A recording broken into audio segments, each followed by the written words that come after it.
I remember when Nintendo 64 was first coming out. Wasn't there rumors like, is it going to be CD or is it going to be cartridge? And then they said, oh, it's going to be cartridge, and everybody was like, oh, how are you going to make cartridge when Sony PlayStation says they're coming out with the CD version of their game? I remember it was a big conflict. Like, people were worried about Nintendo. Yeah. Like, why are they going cartridge route? They should be CDs, the new age of gaming, you know? And it actually worked out for them because Nintendo 64 had great games. 64 was good, yeah. I mean, I think what they said was the cartridges have the faster loading time. It's got smaller storage with the faster loads, but the CD has, slower loading, but it's got the better, the more storage. And like, because I think when the cartridge, I mean, I don't know how much loading, but I think when the cartridge goes in, the whole thing might have been loaded, right? I also think so. It goes pretty instant. So once it's in and going, but the CD chooses. I'm guessing Nintendo might have done that out of stability, meaning like it was more stable to have a game on a cartridge than it would on a CD, because you have a CD, it could get scratched, you get damaged, it could skip. Yeah, that happened a lot. Shut off like that, the sound could be screwed, but usually cartridge is more reliable. You know, how many issues have you ever had other than when Nintendo back in the day had to blow on the cartridge? But I'm talking about like Nintendo 64, most games were pretty smooth. They had some bad games too, but overall, how many times did the CD did it stop playing, or did it skip? Hey, well, speaking of that, what was it? What was it, Tiny that we had, that the piss was coming through the ceiling from the Chihuahua? I think it landed on my freaking Genesis, and it still played after being, like, pissed on. I was like, how the hell? Dude, I'm telling you, dude, cartridge was always the most reliable, I think. Well, not today. They've gotten better today, but... The problem Nintendo had with the NES was just the design. Pushing it in and then pushing it down was messing up the pins and stuff. That was the problem. Yeah, once they switched to the top loaders... It was pretty good. They didn't run into all those issues, unless you were like one of those people, and I did it sometimes too, where you like kind of put it in sideways and then put it down. Oh, you're supposed to put it and just push it down and get in. But yeah, I find it funny that when we went through like all the games we're playing, like he's playing like Cyberpunk, you're playing Mario, of all things. I'm going back to the world of completely different realms of gaming right now. It's kind of funny. Right. It's very funny. One thing I didn't say about the Switch.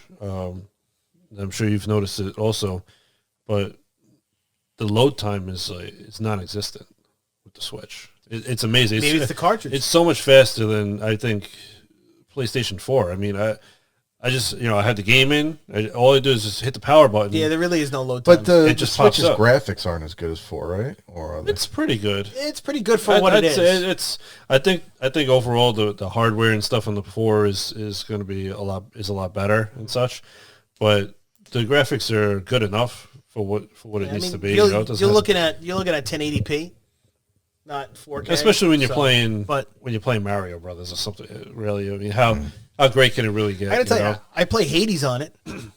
Hades. I play Hades on it. Oh, on the Switch, right? Yeah, I have it for the Switch. I play it mobile, and I play it on the TV. And actually, look, I mean, listen, it's not a graphic powered game, but it's not graphically, but it looks great. They're like smooth 10, everything's pretty smooth. So I think the Switch is very good with the Monster Hunter game. Didn't look bad on it either. No, the graphics. I think the Switch is really good with retro stuff. It's really good with indie games. Like it's really good with like side-scrolling type of games, anything with color. When it comes to 3D, it's still good. Like Odyssey still looks pretty good. Oh, it's not. It's 1080p. It's not upscaled to. It's not 4K. It's not as powerful, but the games are great, and there's no issues with them. So the thing is, with the Switch, a lot more games are more cartoonish than something like say Resident Evil, or maybe like The Last of Us or Ghost of Tsushima, where they're really looking for like the realism and stuff, whereas the Switch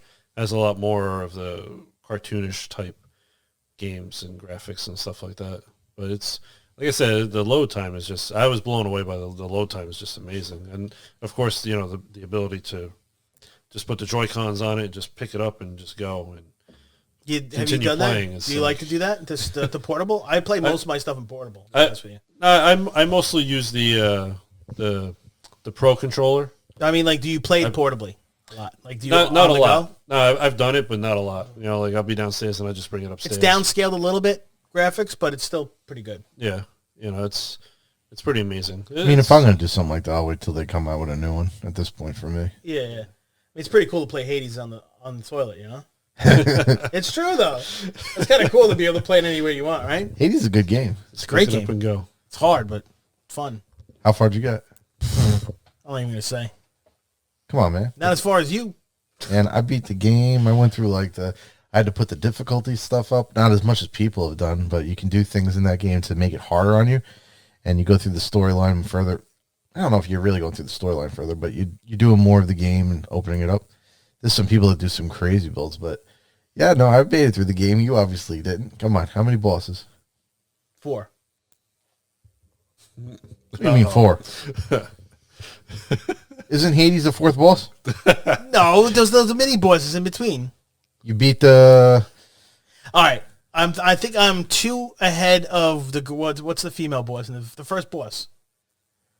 First boss, okay. Then there's the Hydra boss. The Hydra's the last one I beat, so that's 2. Sorry. That's all you've done? Yeah. Oh, man. You better sit on that toilet longer, bro. Wait till my feet get numb, dude. I can't do that. Oh, my God. Get something to put them up on, you know? Yes. Crate or... Get the squatty potty. Yeah, that's true. There you go. Oh, my God. No, that's a good game. You got to keep going through, man.